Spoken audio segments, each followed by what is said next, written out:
Here. Committee Member Ide. Here. Committee Member Novak. Here. Committee Member Collette. Here. Co-chair Collette. Sorry. Co-chair. Co-chair Collette. Okay. Committee Member O'Donnell. Here. Committee Member Shaw. Here. Committee Member Woods. Here. Mayor Holliday. Here. Okay, so I guess we'll. Do you have? Oh, I need a motion to approve the minutes, please. So moved. Second. Moved by Commissioner Shaw, seconded by Co-Chair Collette. Is there any discussion? Call the roll, please. Committee Member Gordon. Here. Committee Member How about Ide. Aye. Committee Member Ide. Aye. Committee Member Novak. Aye. Co-chair Collette. Aye. Committee Member O'Donnell. Aye. Committee Member Shaw. Aye. Committee Member Woods. Aye. Mayor Holliday. All right. So, do we have any of these applications? Does anyone on the committee have a conflict of interest? I would like to mention I'm a member of PRAC, the PRAC committee, Okay. as well as the Oregon City Parks Foundation. Okay. But under the conflict of interest rules, you will not be receiving any kind of personal remuneration from the grant. No. Okay. The same for me as far as not receiving any financial gain, but I do want to declare I'm a member of the Park Place neighborhood, and there's 2 of them on here, and then also I'm a downtown Oregon City board member, so the Main Street Oregon City one as well, but I wouldn't receive any. But you're an official member of that board by virtue of being a city commissioner, correct? Right, Okay. but I'm just declaring Anybody else? if there's any problem with that. All right.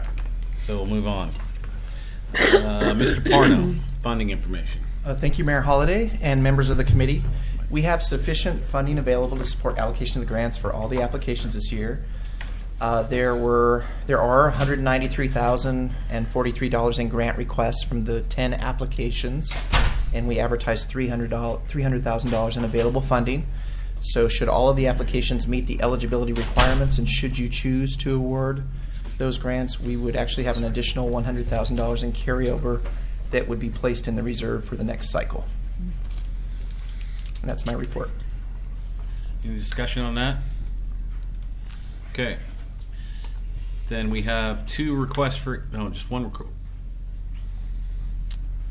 3 requests for extension. So, Ms. Hogue, you have any information about that? Yes, there were letters of extension requests in your packet, but for, let's see here, Greater Oregon City Watershed Council needs to extend their grant based on the matching funds and being able to get the work completed by tomorrow, June 30th. Main Street Oregon City also needs to extend their request to be able to meet the volunteer component match of their project.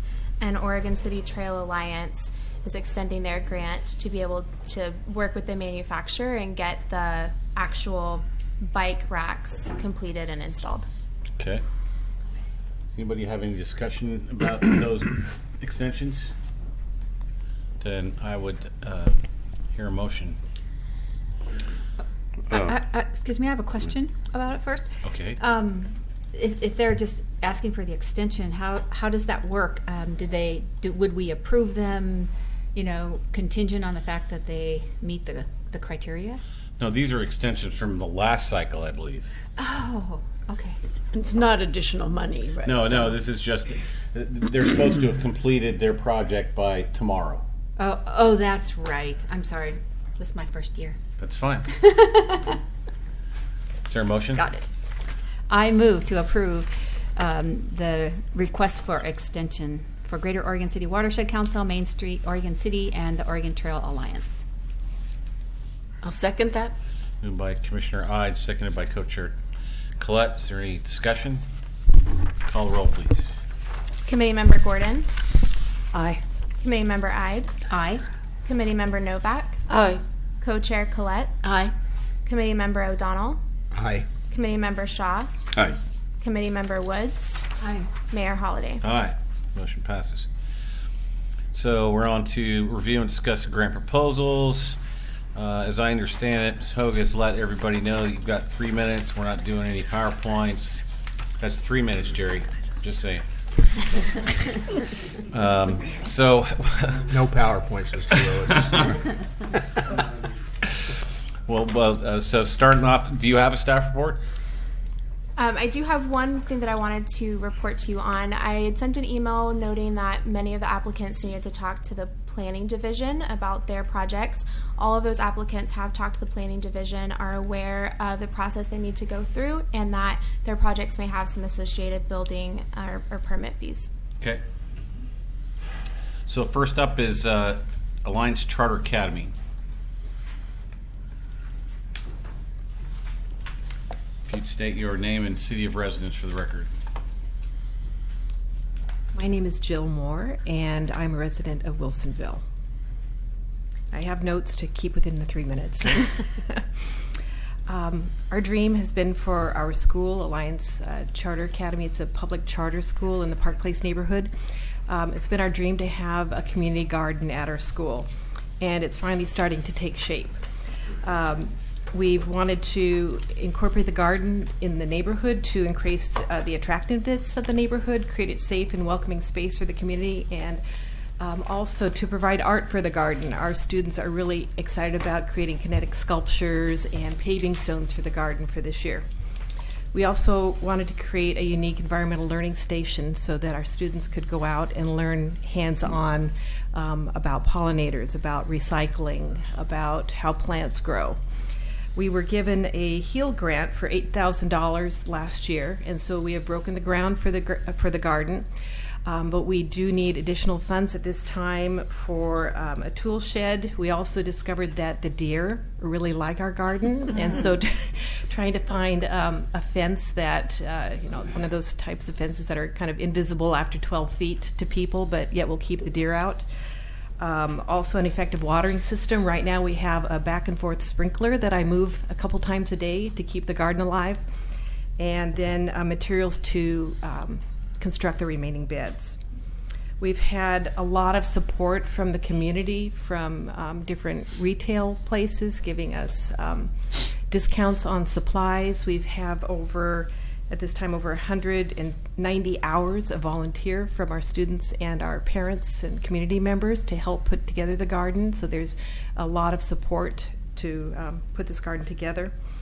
And just this week, our school gave money for our garden committee to attend a week-long seminar on how to create and maintain effective school gardens. So we're really excited about it.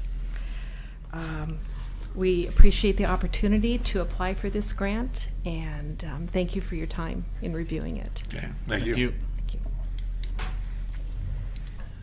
Next up, City of Oregon City. I'm not sure who this is. Mr. Lewis. John Lewis.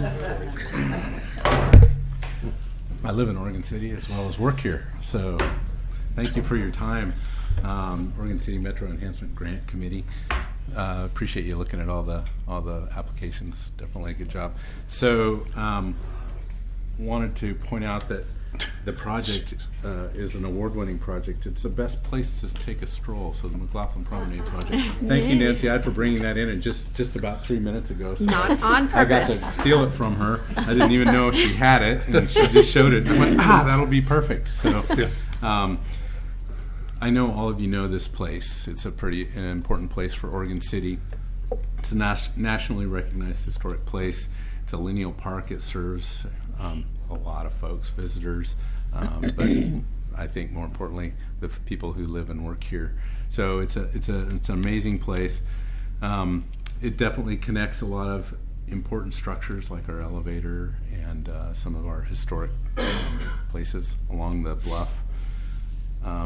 That pathway and the wall associated with that was a WPA project, or what's known as a Work Progress Administration project, that was developed under President Franklin D. Roosevelt back in 1938, and we've preserved it. We were there in 2010 with a preservation project that was also a grant project, not a Metro Enhancement grant project, but it was a grant project where they restored the stone wall. And most of that stone wall and the preservation work has lasted and is going to last a very long time. But what we found is that there's several. There's a total of 191 wall caps, and these wall caps sit on top of the basalt walls, and they act as or perform as a seating place, but they really kind of protect the moisture from getting down into that stone wall and freezing and breaking. Those wall caps are made of mortar, and we think that the content of the mortar and cement ratio or something was wrong with some of those wall caps. And for those of you that were on the commission, you remember we went through a variety of iterations of replacement of those wall caps during the time in 2010. There was some cracking going on, some other little problems, and they were trying to build those in extremely wet winter weather conditions. So there could be several factors, but the experts we talked to think it's really about the mortar. So there's 51 of the 191 wall caps that we're noticing are starting to delaminate and fail. So this project is about replacing those wall caps. That was the grant that was received in 2010 was a historic preservation grant. So there was a lot of scrutiny into how that system was put together, whether it be the walls or the wall caps, or there's also some decorative beams that kind of also keep people from the edge. And so, a lot went into that, and really we're surprised they're failing, but we think we've identified those that will fail, and the other ones we don't expect to fail. So we're asking for, we're working with the original contractor who's given us a cut rate deal from what he charged even back in 2010, as well as the consultant who's helping work with us to get the package together to make sure we do all we need to do to get that done right. So we think it's a great project. We think it's a necessary project. We don't know how else we would fund this project. In fact, the match money is even questionable for it. It was an unbudgeted project. So we're liking the idea of using these funds. We think the project as is a good match for this kind of grant, and meets all the criteria and meets and exceeds all the criteria that are in the grant application. So we're asking for a $25,000 grant, and we think it's about a $50,000 project. So with that, I'll answer any questions you have. Any questions? Actually, the question are the businesses along that going to contribute at any time in maintenance, or has that been approached? We wouldn't ask the businesses to maintain that facility. It is kind of historic in nature. There's not typically a lot required to maintain that wall. It was designed and built to be maintenance free, essentially. There is some moss that we have to worry about from time to time, but no, we wouldn't ask the businesses to do that. It would be a city facility, and if we needed maintenance, it would be the city that would do it. But there is a certain individual that spends a lot of time maintaining the grounds there at the promenade. So if she could raise her hand here, I think we know who that is. So we do want to recognize her. So thank you. That's true. Thank you. Thanks, sir. Next up is the Ladderette Park core team.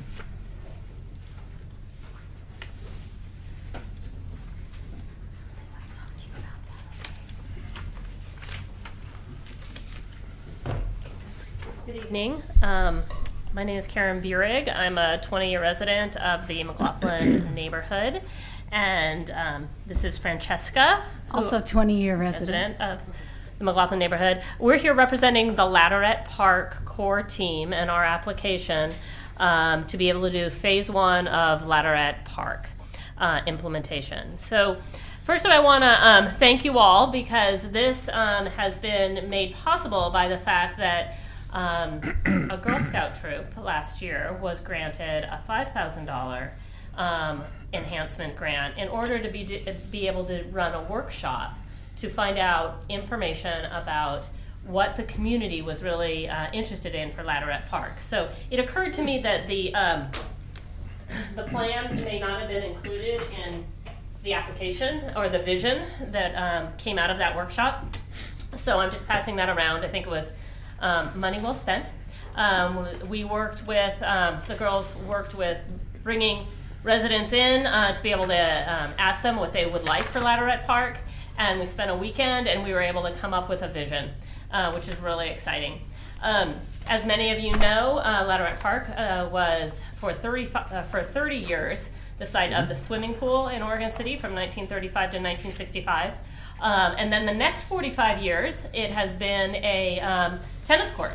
And there's a backboard there as well as basketball hoops. And so we're thinking that now is the time to think about what it's going to be for the next 30 or 50 years, kind of really reimagining Ladderette Park.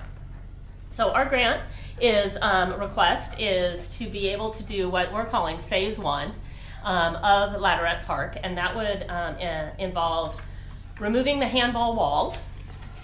It would also remove asphalt in the upper court area, which is kind of important because one of the things for the broader picture and in order for the vision to occur is to really understand what's going on under the asphalt. So we're partnering with D-Pave to be able to do that project.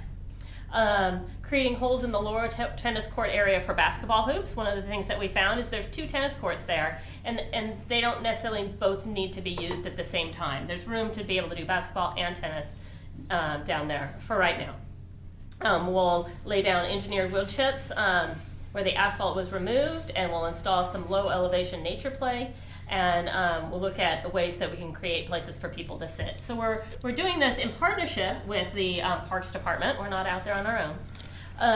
But the other thing that's really exciting is that we're also hoping to, and it looks really positive about partnering with the National Park Service over the next year to really refine down, take this vision and bring it to a place that can be kind of the vision overall adopted for what should be kind of the long-term investment of Ladderette Park. So we'll be doing this in conjunction with that, and this really gives the opportunity to see some near-term investment, which kind of, it's nice for a community to see change during these lengthy planning processes. And we really believe that this is a great way that we can kind of keep the community engaged in the whole process. So our request is for $25,000, and we have a match that's being made available from investments from the Park Department, a strong amount of community labor that will be put in it, working with D-Pave. We'll work with CASE, the high school, who's also have been partners with D-Pave in the past. And that's a lot of what I've got to say. Do you have any? Oh, and also with consulting services from the RTCA program. That's the Rivers, Trails, and Conservation Assistance of the National Park System. And through the from the project that the Girl Scouts hosted, it really was able to bring the community together, and from that emerged our core team of the Ladderette Park, and it's basically made up of neighbors that meet monthly or every other month, trying to work on ways that we can raise awareness and move this project forward so we can see change in our neighborhood. Mm-hmm. Okay, thank you. Questions? Yeah, so sorry. I attended that workshop, and that was a great effort on your part there, and see all those different community members there. So you're partnering with CASE, which is our Clackamas Academy of Industrial Sciences, which is the kind of a hybrid charter school that we have here in Oregon City that has over 240 kids in it right now. And you also, I think, are partnering with the high school construction class. Definitely. We've the instructor from the high school construction class has been a part of our group, and we really, as you can see from the vision, it has many more elements than just this phase 1. And one of the key piece is an eating area that we hope to be able to work with the construction group at the high school with for its ultimate kind of design and implementation. So there's many different pieces that are part of this. And a lot of partnerships have been kind of grown out of this. Okay, thank you. Anybody else? I have a comment and then a question. So one, because I live in that, in that neighborhood, I've been excited about seeing such a community grassroots-led effort, and it's a great example of crossing over different industries and organizations and coming together. It's a great example. But I did have a question. So on the backboard, how are you determining what the citizens want to stay and what don't? I mean, in the place. I'm just curious. And that's A wonderful question. So there's been a couple of different events that we've had. The Girl Scouts actually held a party in the park back in March of a year ago, March, and got information on what what the neighborhood was interested in having in the park. And so they did a little dot exercise. They started to get information, but from there we really learned, we needed a more formal event, a workshop, and so that's where we had a full weekend, Friday, Saturday, Sunday event in which the community came, over 50 people came to the second event, 70 people came to the first event, again, getting ideas and coming up with this. In addition to all of this will be the work with the National Park Service over the upcoming year to refine the vision down. But in all of those places, the backboard, keeping the backboard was not a high priority. It never came out as a high priority. I just go there with my dog and play against the backboard for him, so it's all right. Okay. You should have come. No, I'm just kidding. But you'll have other opportunities. I wanted to. Any other questions? All right, thank you. Thank you. I have a question for staff, Mayor. Go ahead. When I see these volunteer dollar figures, I'm not sure who's getting, how are they calculated? Is there a dollar per hour value that was on the application? There is. Let's see, on page 3 of the Okay. the grant information, it's $23.56 is the value for 2017, and we get that from the independent sector and the Bureau of Labor Statistics. thank you. You're welcome. Okay, next up is, that was Main Street, Oregon City. Mr. Stone.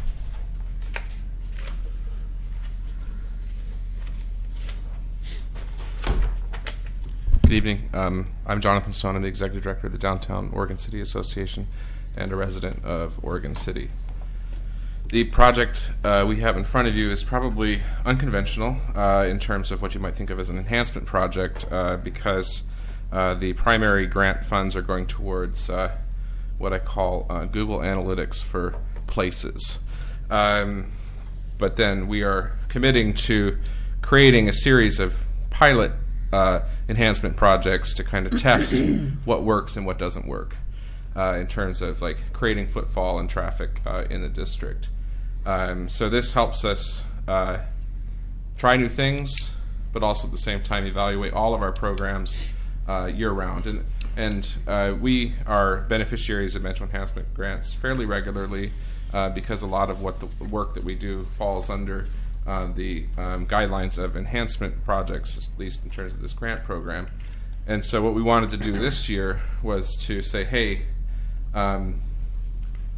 wouldn't it be nice to know, are we getting our return on investment for the work that we're doing? And can we be better at managing our programs and doing enhancement type, event type projects that result in economic benefit for the business owners as well as community enhancement for the citizens of Oregon City as it is related to the Downtown Oregon City Association. So you're probably wondering what is pedestrian analytics? Basically, we would install 5 advanced sensors throughout the district that would be counting pedestrians, bicycles, and cars in their view.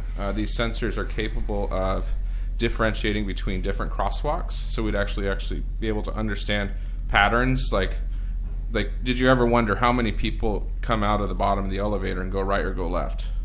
No. Jonathan does every day. I do. I did not. Because I have a whole section of our downtown that isn't necessarily generating the foot traffic outside of the elevator that we would hope for. And why are people going those different directions? If we start to understand the patterns, we can start to make decisions to help expand the economic opportunity throughout the district. But there's also other things, like the Legacy Project is getting ready to start conducting construction work, is going to start doing interim uses, and we can sit and think about the every 3-year traffic study where they throw the hose across the road and call that insightful, but really, is it? And we can get down to the hour, down to the day, down to the month. Did something happen? Did it create an effect? And so we'll be able to pinpoint exactly if something positive is happening or something is needing mitigation. So is this the sensors themselves, or is this a 1-year pilot, or are we actually purchasing the sensors? So it's a you purchase the study based upon a period of time, and so what we're committing to is a year of this study, and if it goes well, we're going to be looking for ways to continue the study, hopefully up to 3 years, and that's our goal, because we really want year-over-year data as well to be able to say, this event happened on this year, created this impact. This event happened the next year. Or like looking at seasons. What's the average Sunday look like these days? How does weather affect things? There's lots of questions we can ask of it, but we have to start collecting it to be able to understand in the future what we would actually do with that data. We're proposing, we have 3 ideas for sort of pilot projects, pilot placemaking projects we're calling them. One is sort of very temporary, and that's on how we can do pop-up public space in downtown and get people's reactions to that pop-up public space. It helps kind of pinpoint some questions like how do people actually value parking, and do they value other things? We've heard lots of people say we wish there were more places to sit. Can we provide those on kind of like a guerrilla basis, and does it change things, and how do we observe that and quantify that? And then a more medium-term idea is walking signs. If we establish a baseline of people's behavior and then we install a bunch of signs that say it's a 5-minute walk to somewhere, do we notice an increase in pedestrian activity? If we notice an increase in pedestrian activity, we know it's working, and we can start thinking about ways to implement that program on a more permanent basis. And then the third one is an example of more of a longer term, is can we do kind of a scavenger hunt throughout downtown, sort of in what I call micro art, that we place them few in the core areas and few in further afar areas, and does that start to change people's patterns in terms of walking around? And we'll have other ways to measure that as well. But so it's about collecting data and doing specific things as we called out in this grant, but also using that data on everything we do. We can start to share that data with our business owners, say, hey, you're not open on Sunday, but do you know that 300 people walk past your door at this time on Sunday? Maybe you should think about being open. And so we plan to share that data with all of our businesses, with our property owners, with prospective business owners, with brokers and the like, so that, can we help sell spaces, get people in the right places? Sometimes people look at a space and are like, wouldn't this be awesome? And then they get in there and realize the foot traffic isn't what they expected. And so there's a lot of things that kind of wrap into it. But for the specifics of this grant, we were talking about the counting and analyzing of the data and the placemaking pilot projects. Okay. Questions? Question. Thoughts? So, Jonathan, you've also applied for the Metro Community Placemaking Grant, and I happen to be reviewing that project as well.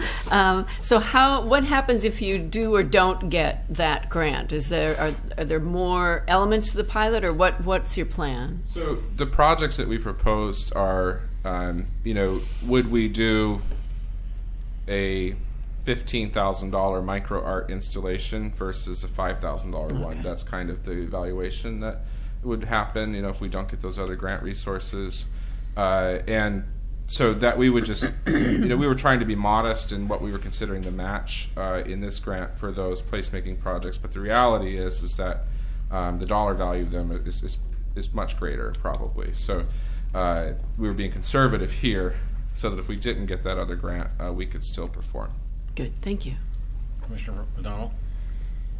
So my thought on this is these are a snapshot in time. This will be the first year, and you're going to get data. And then will not that data be out of date as attractions come and go, and places are placed within the city at different locations? I mean, the next year will be a very different series of data than this. So it's hour by hour, minute by minute, month by month, and then hopefully year by year. And so we're not approaching this as it being just a one-year thing. But in terms of the purposes of this grant application, we're saying we're committing to a year. But we see enough value in this data if we can find additional funding resources. If this committee sees value in it, the subsequent years are much less expensive because you have to hire an electrician. There's a lot of stuff that goes into the first year startup kind of stuff. that the subsequent years, are there other people interested in helping us continue the project?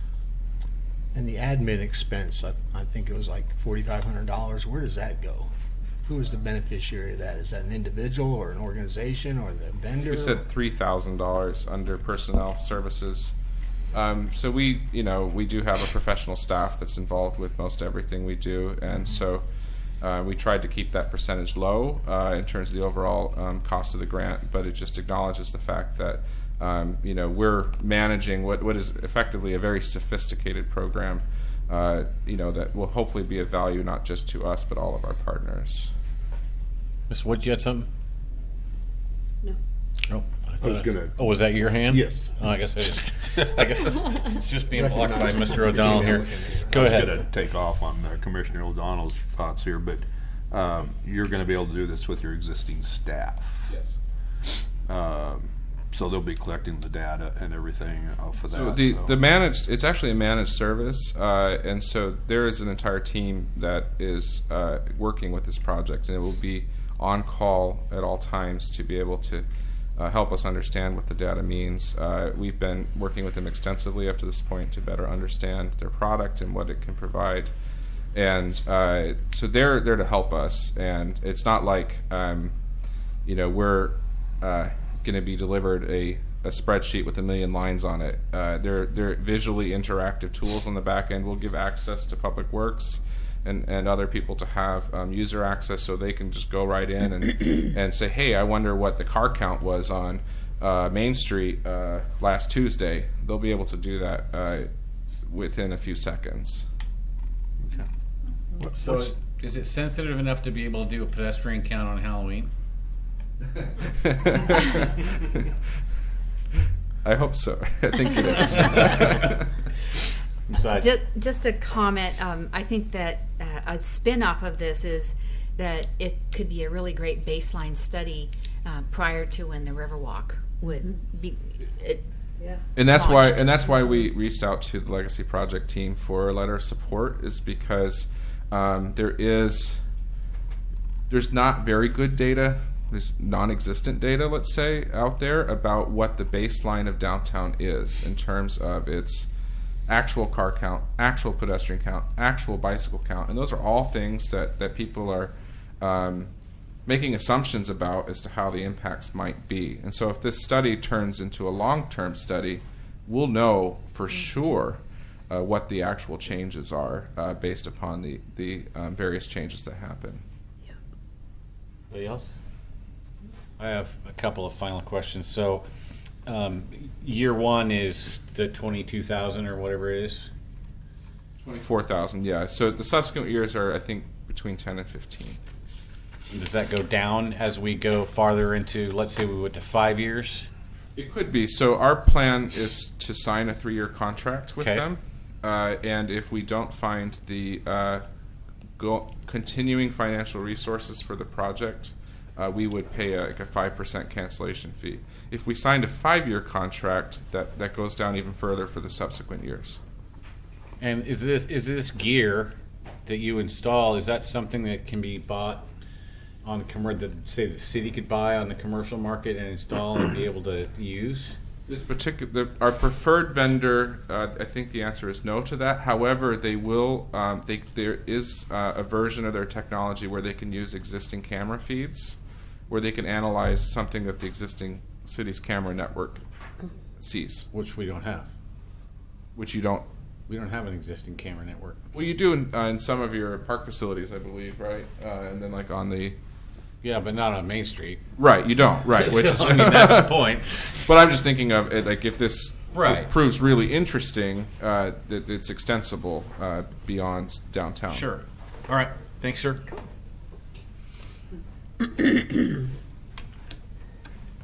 So I realize that we've been a little responsible for this, but we seem to be stretching these past 3 minutes. So let's see if we can get back to so Northwest Center for Alternatives to Pesticides.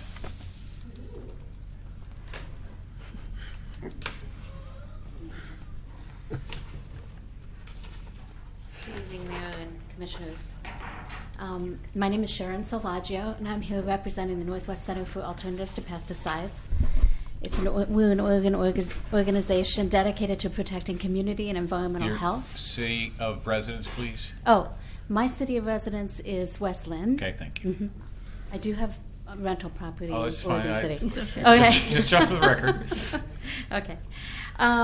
So our mission is to protect community and environmental health by inspiring ecologically sound alternatives to pesticides. And I'm here tonight. Is this close enough? I feel like I'm a little short for this. Okay. Renee will yell at me if she's not. Okay. To ask you to support a novel project called Bee Stewards Oregon City, aimed at raising community awareness about pollinators and increasing pollinator-friendly habitat in yards and gardens around Oregon City. As you may have heard, pollinator conservation and habitat enhancement is a national issue and has become a national priority. Many federal government agencies have basically committed to trying to enhance pollinator habitat across the country. And so through and urban conservation represents an important aspect both for conservation itself and also for raising awareness where people are concentrated. And through Bee Stewards Oregon City, our organization would organize and host a workshop for about 40 residents, which would feature presentations from pollinator experts and hands-on and fun demonstrations. So the workshop would introduce residents to local pollinator species and the environmental and economic role of pollinators, and teach and demonstrate the principles and methods to protect and enhance habitat for pollinators. So this project would help local residents become pollinator protectors and increase the habitat available for pollinators across the city. We'd also provide the residents with a toolkit which would contain guidance on creating nesting and overwintering sites, and bee-safe pest management suggestions for common garden issues. And to help inspire continued learning and exchange, we would also establish a Facebook page for participants to post pictures of their habitat enhancements and share information and tips about conservation and enhancement. And we believe the project meets several of the goals identified for these enhancement grants, including the improved appearance and environmental quality of Oregon City neighborhoods, reduced toxic waste, and improved public awareness and enhancement of habitat for wildlife. So the Oregon City Parks Foundation and the Greater Oregon City Watershed Council have both written letters to the committee supporting this project, and we hope that you will support it tonight. We've asked for a little less than $4,500. And so I thank you for inviting me to be speaker tonight. Questions? I have a question. You've done these workshops before, right? We've done a lot of different kinds of workshops. We're in the process of planning a very similar workshop with the city of Wilsonville that will happen next spring as well. Okay, yes. I misunderstood. I thought you'd done it in Wilsonville. Do you ever, or have you thought about including plants in what you give them as part of the kit? Because I think the information is useful, but actually handing them some important plants would also help beautify the community and have sort of a hands-on, left in the ground effect from the project. That's a great idea. We could probably partner with a nursery. We have a lot of connections with nurseries because we've worked on biocontrol in the nursery industry. Or with soil and water conservation districts because they frequently do plant sales. Oh, That's they a do. great idea. Yeah. I like that idea. Yeah, and they do native plants Yes. for like a buck a plant. So yeah, I'm going to write that down. Anybody else? I had a question. Two things, and I apologize if it's already in there, but is this a paid workshop at all, or is it going to be a free? It would be free okay. to the residents. Yes. Yeah, because and then. So when you say you put together a workshop, is it to put together the workshop, but not actually, the money's not going to be used to put on the workshop, just put it together? No, it would be used to put it on. Oh, okay, so both. Yeah, okay. it would cover the organization of the content, bringing in either somebody or possibly both from Xerces Society or Oregon State University or both, And as well as beekeepers. So it would cover some contract costs for their time. It would cover handouts. That would be part of the things provided for people to take home. Some food for people. Yeah, I'm envisioning about a 4-hour workshop. As scheduled, or would you do like quarterly, kind of like ongoing, a certain? We do like one workshop, but the Facebook opportunity would give people an opportunity to continue to connect and learn afterwards. Yeah. I'll just comment on it. That I looked at your proposed budget, and I see the vast majority of the money goes to accomplishing the task on hand, whether it be personnel services for whoever you're going to hire to put this on. I presume it'd be existing staff, primarily myself, but other staff at our organization, and then there would be some contract costs as well. So you're going to get paid to put this on in the amount of about $2,800. In addition to that, we've got admin costs in addition to that. Right. Okay, I understand. Thank you. That's right. Okay. Just a comment, I'm really impressed with all the number of letters of support that you got, so thank you for that. And also that you already have other grant funding secured. So I just wanted to point that out because that wasn't always the case with all the applications. And if this is approved tonight, sign me up. I want to go. And actually, no, we don't have grant funding secured for this particular project. Oh, I read that you did. Yeah, but we're engaged in a bigger project with the City of Wilsonville and several other partners that we call Be Stewards Wilsonville. That project is a bigger project than this. It includes a community workshop like this, but it also includes pollinator planting at 3 different Wilsonville parks and plantings on the school district property as well in 2 different locations. It also includes a big educational component with students in the school district, and it includes an integrated pest management plan for the City of Wilsonville. So it's a much larger project with many partners, and that was funded through Metro and also through the City of Wilsonville's Enhancement grant funding that is similar to what Oregon City has. So we've learned from the work that we've done so far in Wilsonville, and that certainly will inform and assist this project, but it's not a match, so to speak. Okay. Yeah, just to clarify that. Okay. Yeah. Others? All right, thank you. Thank you so much. Next up is the Oregon City Parks Foundation.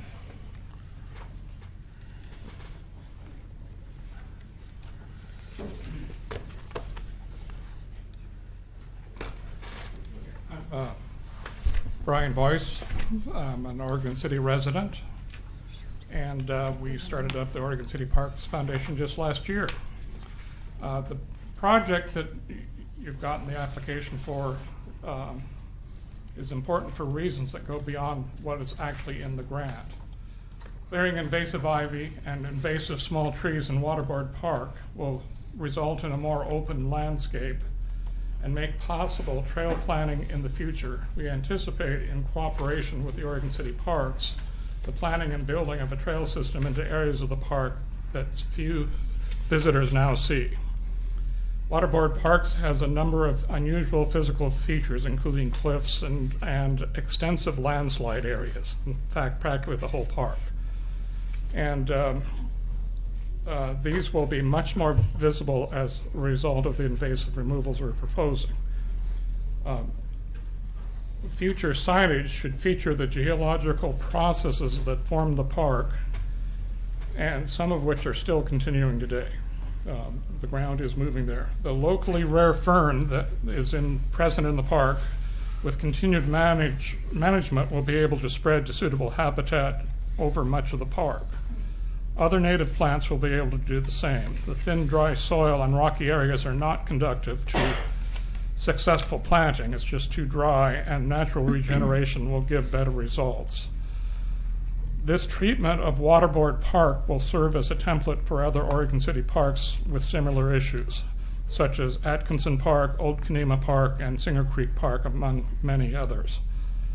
The continued development and improvement of Oregon City parks is important to us. As a young organization, we see many opportunities that will keep us going for years to come.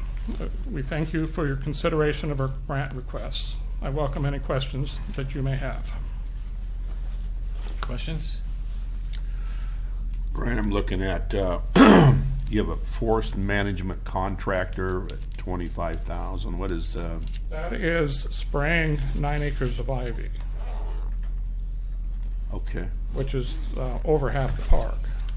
We're avoiding the property lines because we're not sure where they are. Yeah. But if we get the extra money from the Soil and Water Conservation, we may need to know that. Right. So that's where that money is coming from, is soil and water for that The 25? 8,000. How much? The 8,000. 8,000. Yeah. That's what the, matching fund. Yeah, that has not been nailed down yet. So I'm curious because English ivy is notoriously hard to kill. And I had a place in the Laughlin neighborhood for 20 years, and I tried that entire 20 years to get rid of my English ivy, and it was not successful. Well, so what guarantee do we have that this spraying is actually going to work? Results previously in other parks. Okay. They use a combination of 3 different sprays, none of which are Roundup, but that is quite as effective. There's bound to be some left over. Either you miss them or they're new seedlings. And part of the grant will be sending volunteers out looking for those remaining few. But Wilderness Park across the river in West Lynn, they did this, and it was astounding, the transformation. And there was a few pieces, but it was a few. Okay, thank you. Yep. Did they use the same contractor that we're? I do not know which contractor they used. This contractor has been used by Soil and Water Conservation Service. It's been used by Clackamas River Basin Council, and they have a good reputation, and they get the work done. They do what they say. Any questions? All right, thank you. Thank you. Brian. Oregon City School District.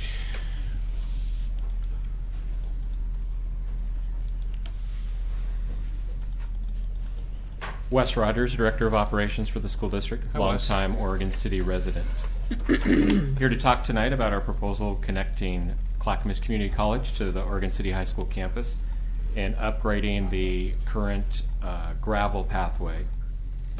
This is what we call a connect the community type project. We're connecting public trails, the future development of the City of Oregon City Loop Trail and the Metro Regional Trail Systems, as well as the Clackamas Community College Loop Trail. We're connecting neighborhoods because currently you've got a 213 barrier between Caulfield Neighborhood Association and Gaffney Lane and Hillendale. And with the work that the Clackamas Community College is doing, this trail will connect those neighborhoods directly into the high school campus, as well as the future Glen Oak Park.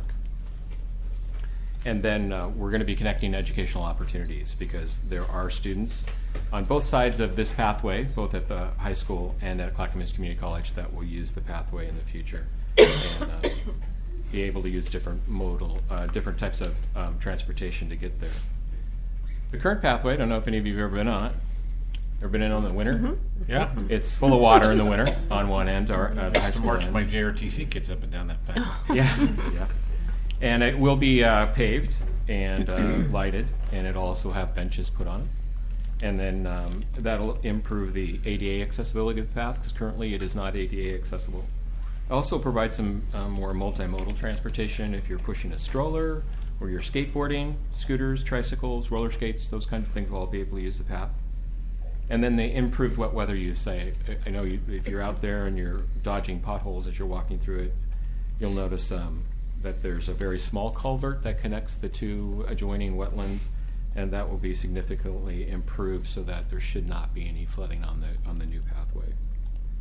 We're excited to have a good partnership group. We're partnering with, of course, the Clackamas Community College and the City of Oregon City in developing the trail system. We're also partnering with the Greater Oregon City Watershed Council to help us with removing invasive species and finding some native habitat. And then we'll be using various student groups throughout the project to help us accomplish some construction tasks, as well as do some of the plant work adjacent to the pathway. We'd love to answer any questions you might have. Ready? Statement. Of course you do. Go ahead. There's a lot to like about that application. Thank you. It's clean. It doesn't waste money. The admin is donated. It's like you put the money where it does the good. So We're excited to do the project, not just for our students, but for the neighborhoods. Well, and I think it involves safety, and as one that has, if anyone's been down to the Tualatin Parks and walked their trails, I would love to have trails of that quality in this city. So this is a step in that direction. Appreciate that. Thank you. Commissioner Shaw? Well, it's it's a great request because we're always emphasizing the connection between our Mr. Underwood's Beaver Creek concept plan and how we have these relationships between what's going to happen there in the industrial site, the community college, and the high school. So this is a great project to kind of start us off and show that any active business people are looking at moving on to that site, that we have this association here. So this is pretty cool. Yeah, really excited about the community college side of the pathway. Once they get their project done, it's going to be very, very attractive. Questions, comments? All right, thanks, Wes. Appreciate it. It's a rub off. No, I think it's just you. It is. Get ready. There's more to come. Oregon City Youth Sports. Thank you. My name is Eric Bean. I'm a longtime resident of Oregon City. I'm here on behalf of Oregon City Youth Sports and the board. Our project is for the installation of scoreboards at Wesley Lynn Park. We run one of the second largest sports organizations for youth in the state of Oregon, and we think it's going to greatly enhance our abilities to bring in state, county playoffs for our children. We also feel that the project has great partnerships with our parents. We have electricians, we have everything in order and ready to go on this project. We think that there is by being able to qualify for state, county tournaments for our youth, we will also be bringing in some monetary rewards to local businesses in Oregon City. As you may or may not know, through softball and baseball and youth programs, it's a big, big thing in Oregon City. That's why we're growing tremendously on a yearly basis. Although we think Wesley Lynn Park is a great facility, probably one of the nicest facilities around, it doesn't have that last pinnacle of having those scoreboards in there. And we think that that would greatly enhance our program through this partnership. Through doing the partnership, we will be able to offer more to our scholarship program, where we give to families that are unable to pay. This year was the first year I was able to pay full scholarships, where in the past we've only been able to do halves. So we are marching forward, and this is a project we think is worthy of your consideration. Questions? Comment? Of course. Mr. O'Donnell. Actually, oh, sorry. Oh, wait. Mr. O'Donnell. I coached with Oregon City Youth Sports for 6 years. And I participated in the volunteer program, and I coached boys, and I coached girls, and I coached. And even when I went independent, I supported that organization every year, gave money. And ended up fifth in the United States one year. And I questioned the choice of what you want to do with this money. And here's why. And this is a hard thing for me to say because I'm so supportive of youth sports. I question the value of one field with a scoreboard when I know when I've played in tournaments, they require multiple fields of that caliber. Something like Delta Park, which you're probably familiar with. Yeah. So I don't know if one field, maybe it's a step in that direction, but that's fine. There's actually 2 fields there. Okay, or 2. Yeah. I mean, you know how many fields it takes to run a major tournament. Yep. It takes a lot. Yep. So that's not my main concern. My main concern is if I were to seek money, I would want it to go to things like protective equipment for my kids, my children, the players. I'd want it to go for better team equipment.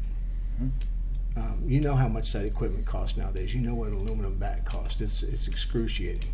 Yes, we as a league, our equipment cost this year were over $20,000. I realize it because I bought it every year for my team, Yeah, and I it's a lot. participated with you guys. Yeah, it's a lot. I believe in purchasing skill building equipment because I believe there's a greater lesson in youth sports than the teaching of the skill of the sport. There's a life lesson there. Mm-hmm. I believe in getting improved first aid equipment and training for those people that will administer first aid. and I believe in loaner equipment for the underprivileged. And I'm struggling with why come for a scoreboard when we could do all these things? Well, and give these deliverables to the kids that the program is designed to help. Right. I came on as the president just a year ago, or just over a year ago, and found many areas that were in need. I arrived. There was very little budget. There was very, very little. There was no participation in our program, almost none. I was involved in the program, but could see the need for more. Since I've taken over that program, I have enabled people. For an example, we have Snack Shack at Wesley Lynn that we lost $500 last year, but this year we're going to make $10,000. We didn't ever offer the scholarships that I'm offering now to the kids because there was never funding. We've really got a great staff down there and doing everything that I can to make sure it's the best program. My son's in it. I've been a long-time coach. Let me interrupt here because I can answer Commissioner O'Donnell's question in a much shorter fashion.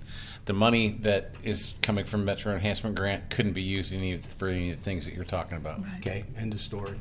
It can be used. And I just wanted to... It has to be a permanent public improvement or something like that. I just wanted to assure him, Sure. between you and I, that I have done more than anybody else has ever done for this program, and will continue to do so. I don't question your motives, and I was there, and I remember what it took to do it. It's difficult. So are you a descendant of the Bean family in Oregon City? Yes and no. My grandfather ran a dry cleaners in downtown Oregon City way back when. He's passed so away. you're not it's not the same Bean family I'm thinking of. Probably not. Okay.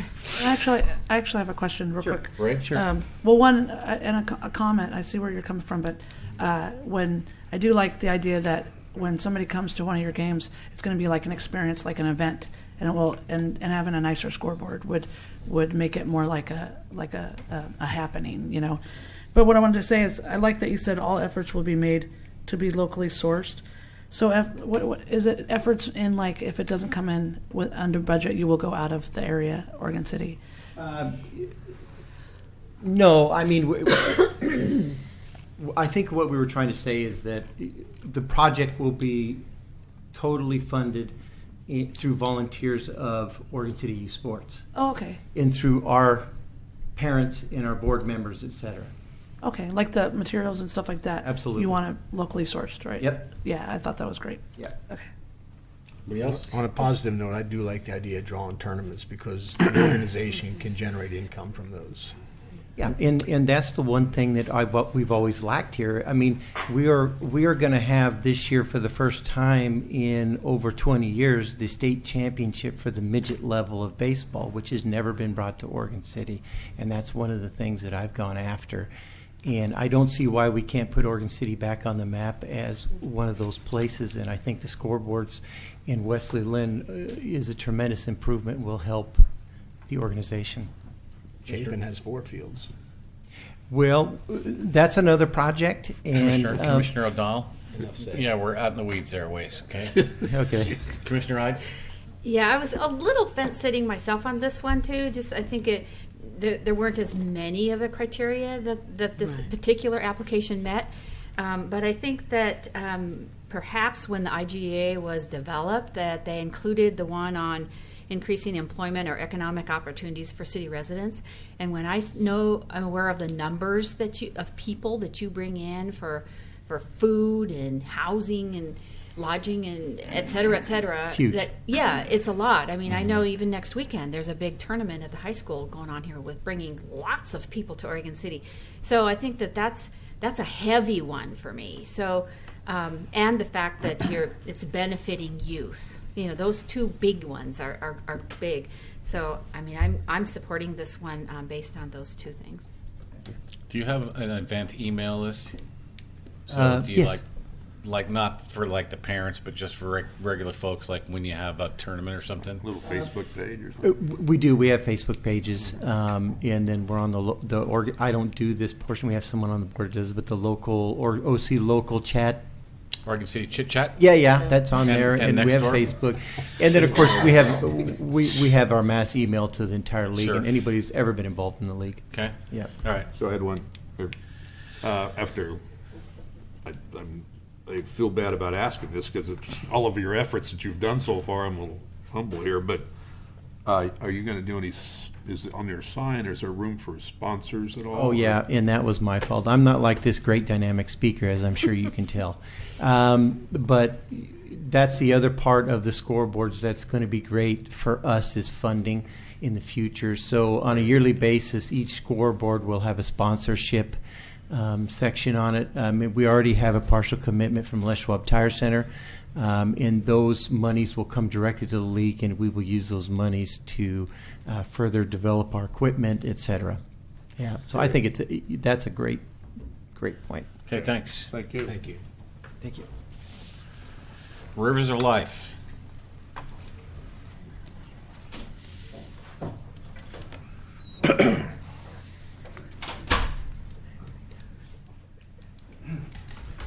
Hi, I'm Jerry Herman. I'm a resident of Gladstone. Which grant are we speaking to? The Rivers of Life Center. Okay, Repairing the Clackamas Clackamas Cove Cove. Enhancement Project? Yep. Yes. Okay, fine. Thank you. All right. Jerry Miller is back here with a number of our workers, of which that's about 1/3 of the young people that now are working with us on various projects, not all at once. The project that before you is to try to go after the lands in Clackamas Cove that are slated for future mitigation and enhancement and remove invasives. It's terribly covered with invasive, primarily blackberries and things of that nature. In those areas now are a lot of homeless camps, which I'm very aware of because I used to try to keep under control those kind of things when we were down there at our River Resource Museum site. It comprises 7 acres of land that have to be basically cleared of debris. The Oregon City Parks Parks and Rec Department, Phil and others are helping guide me on this project, along with John Runyon from the mitigation enhancement design work that he's done. The intention is to take basically everything from the road called Main Street, clear down to the Clackamas River and out on that point, which some of you are pretty much familiar with, and clear the invasives out of there, prepare it for trails and other things. There are already some trails there that we built over the years on those lands to keep the public from just creating a big problem down there. Roads were there at one time. We stopped that road access and created a number of trails. They're all overgrown now after the last 3 years. Ultimately, we would like to also work on the north spit of the cove. Some of you have an interest in trying to see the north spit of the cove have a trail system in it. It also is heavily invaded with blackberry vines and things of that nature. Ivy is not our enemy. It's debris that the public has been dumping, and then it's also the blackberry population, which is huge out in those areas. A number of conifers and other associations of plants were established over the years there. My organization did that when we ran the River Resource Museum. They're all in fairly good shape. What's died out primarily is some of the understory materials that we would prepare sites for. So this project is a partnership between the Oregon City Parks and Recreation, the Oregon City Parks and Recreation Department, and myself. Oregon Youth Conservation Corps is providing us some assistance too. And then a number of nurseries, I should say, that supply mulches and things like that are providing the final cover that would be used. Ultimately, the trail system, it's about 10,000 feet long in there, if you look at it. It's already there, but it's very overgrown. Could be the, once cleared, a good place for the Oregon City Police Department and others to keep an eye on the site, because the site is so remote, no longer directly being monitored as we used to do. The future use would be a direct connection to Clackamas Park. It's a beautiful site. It's got lots of trees there. It has more trees actually than Clackamas Park has in it, both deciduous and conifers, so it's a very diverse site. So that's the intention, and it's primarily a cleanup and enhancement to prepare it for the future mitigation work. Do you have any questions?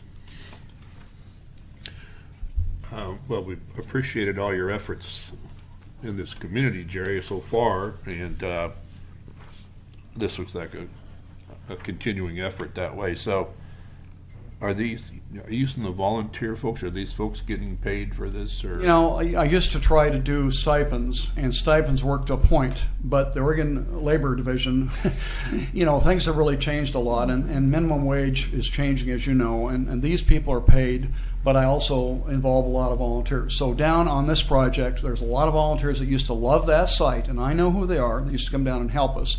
We'll integrate those volunteers with the youth that have been trained, the ones behind me, to operate weed eaters and other equipment safely. We're not using heavy equipment in there. If it has to be done, the Parks and Rec folks are going to help us with that. Phil's offered us, Lewis, to help us provide dumpsters and other things, Oregon City Garbage Company to haul away the invasive materials. So to be honest with you, it's not as simple to just ask for volunteers. You have to have a core group, and there's 7 acres there. So it's 300,000 square feet. So. Okay. Anybody else?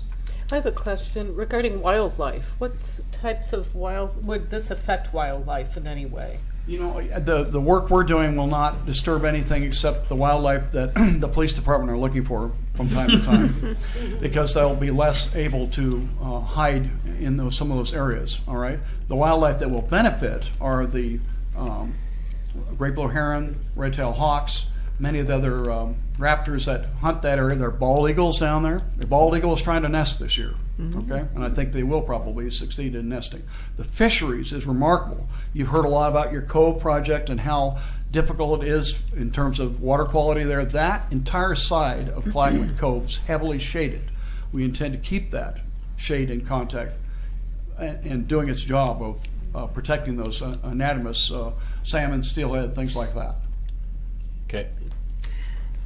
Just congratulations. You've already received the State of Oregon Youth Service Grant that's been committed to you for $5,500, as well as the Oregon Community Foundation Grant. You've received that for $2,500. So I think that's great. And there weren't very many projects tonight that had already received or had committed the funds. So I think that's great.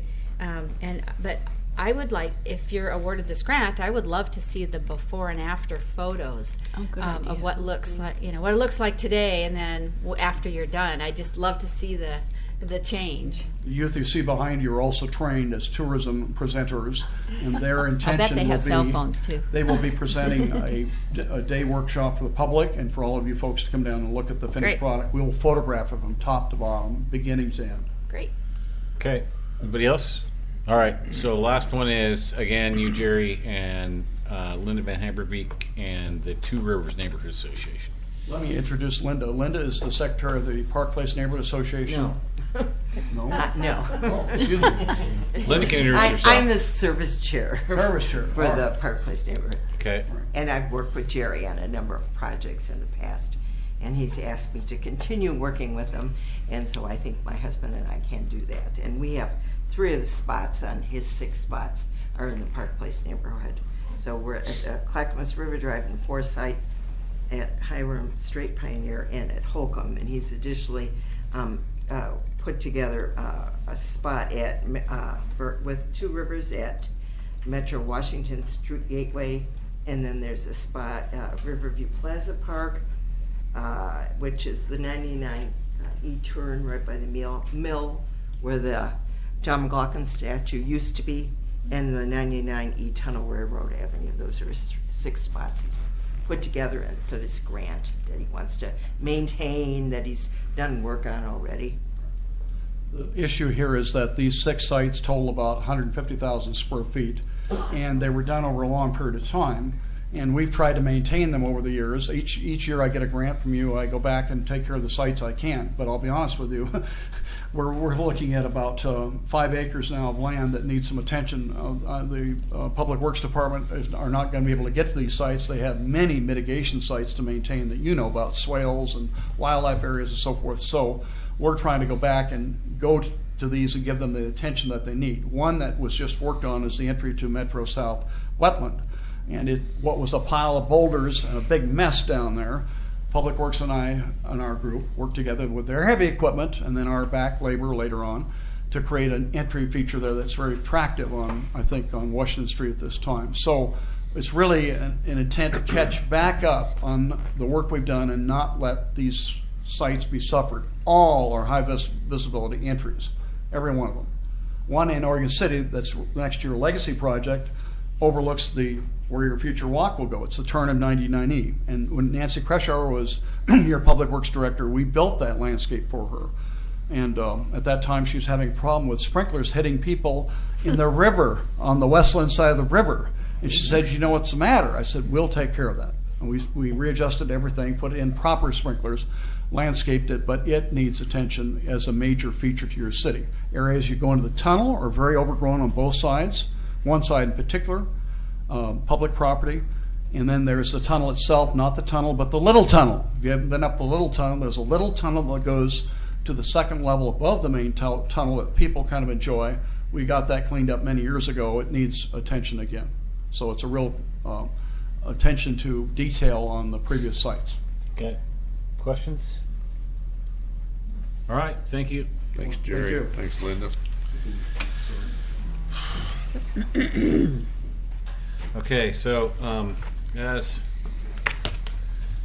our finance director, Mr. Parno, told us, we have enough money to fund all of these applications this cycle, which makes the process substantially easier and less painful. Unless somebody wants to suggest a lower amount for one of these. Okay, seeing none, then I'd...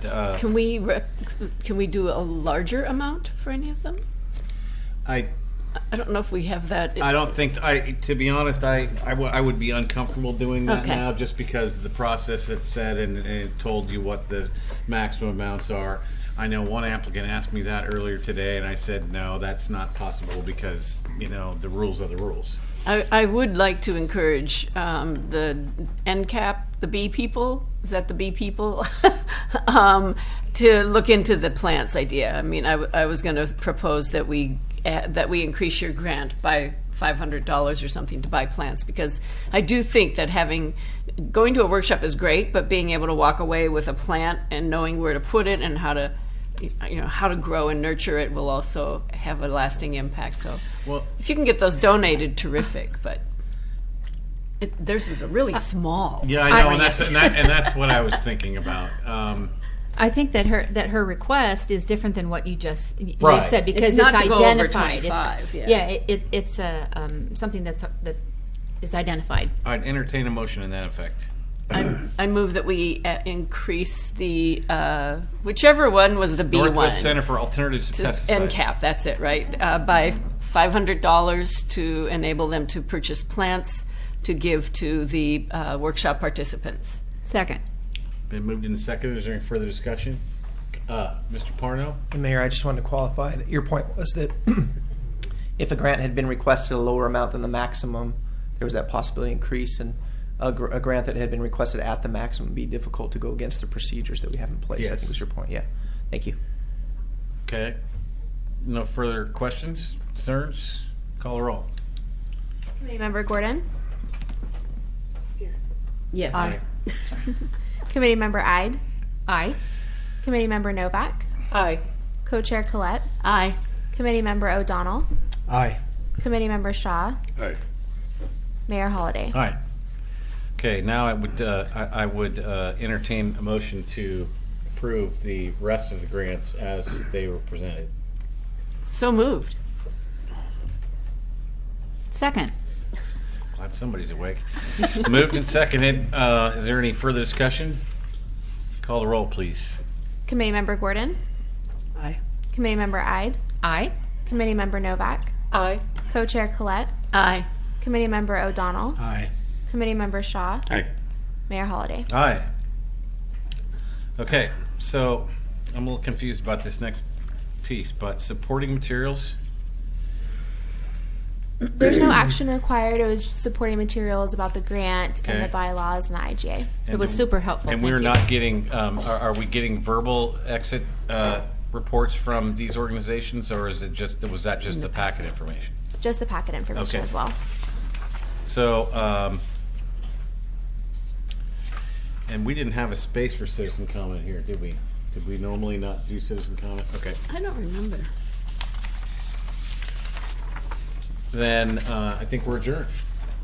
This Thank you all. was so easy. Congratulations, everybody. Yeah.